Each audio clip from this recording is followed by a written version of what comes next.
Baik, untuk materi selanjutnya akan dilanjutkan oleh saya mengenai sistem sirkulasi, pertukaran gas, dan peraturan suhu.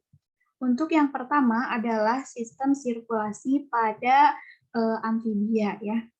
Nah, pada kelompok kelas amfibi telah menunjukkan adaptasi yang sangat luar biasa untuk kehidupan yang terbagi antara habitat akuatik dan terestrial.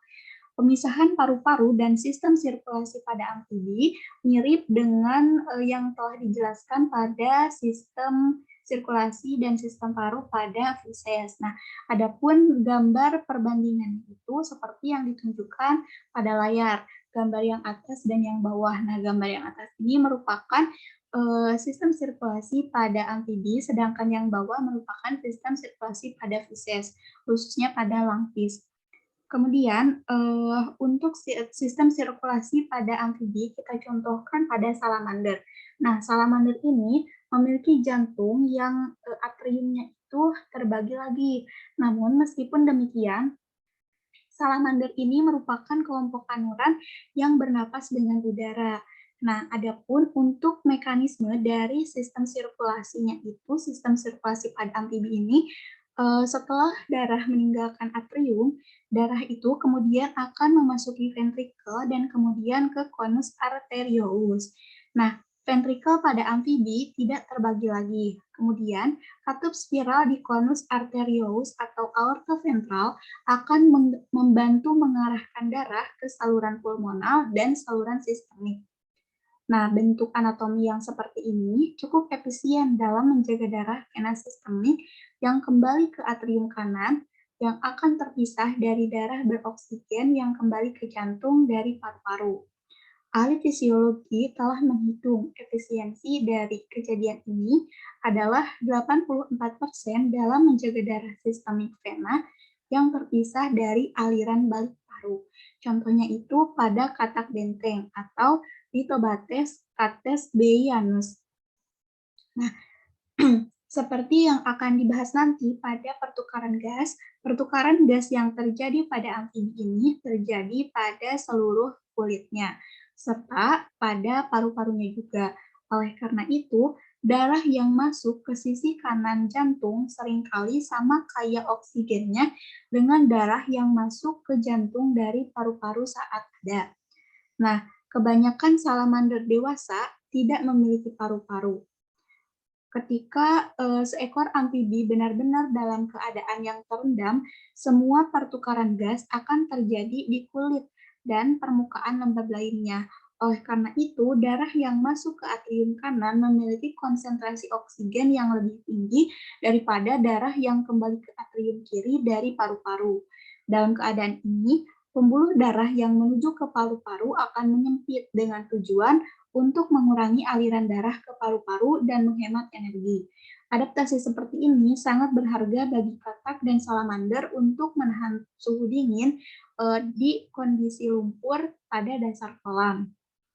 Kemudian, pada amfibi dewasa memiliki lebih sedikit lengkungan aorta daripada pada ikan. Nah, dapat kita bandingkan ya atau dapat kita hitung untuk sistem ataupun lengkungan aorta pada amfibi ini ada 3 macam. Ada yang kedua, ketiga, dan keempat. Sedangkan pada aorta ikan atau feces itu ada 5 ya, ada yang kedua, ketiga, keempat, kelima, dan keenam. Nah, setelah darah meninggalkan konus arteriosus pada amfibi, darah itu dapat memasuki 3 jalur. Yang pertama, dapat masuk melalui arteri karotis atau lengkungan aorta nomor 3, yang mana saluran ini akan membawa darah menuju ke kepala amfibi, atau bisa saja masuk melalui lengkungan yang nomor 4 atau arteri sistemik, yang mana saluran ini akan membawa darah ke seluruh tubuh amfibi. Atau bisa juga darahnya itu masuk menuju arteri pulmonalis atau lengkungan aorta yang nomor 4, yang mana saluran ini akan membawa darah menuju ke paru-paru. Kemudian, Selain sistem vaskular yang mengedarkan darah pada amfibi, nah pada amfibi juga memiliki sistem limfatik berupa pembuluh buntu yang mengembalikan cairan protein dan ion-ion yang disaring dari tempat kapiler ke sistem peredaran darah. Kemudian, sistem limfatik juga dapat mengangkut air yang diserap ke seluruh kulit. Nah, tidak seperti pada vertebrata lainnya, pada amfibi ini memiliki pembuluh kontraktil yang disebut juga sebagai pembuluh jantung limfatik yang memiliki fungsi untuk memompa cairan melalui sistem limfatik yang tadi. Kemudian untuk ruang limfatik ataupun yang jantung kontraktil ini terletak antara otot dinding tubuh dan kulit yang berfungsi untuk mengangkut dan menyimpan air yang diserap ke seluruh kulit. Kemudian untuk materi selanjutnya yaitu pertukaran gas. Nah, pada hewan darat memerlukan sedikit energi untuk pemindahan udara yang melintasi permukaan pertukaran gas daripada organisme akuatik. Karena udara mengandung oksigen 20 kali lebih banyak persatuan volume daripada di air. Di sisi lain, pertukaran oksigen dan karbon dioksida membutuhkan permukaan yang lembab dan paparan permukaan pernafasan ke udara dapat mengakibatkan kehilangan air yang lebih cepat. Kita semua tahu ya bahwa kulit pada amfibi itu memiliki kulit yang lembab. Nah, kulit amfibi juga ternyata kaya akan kapiler.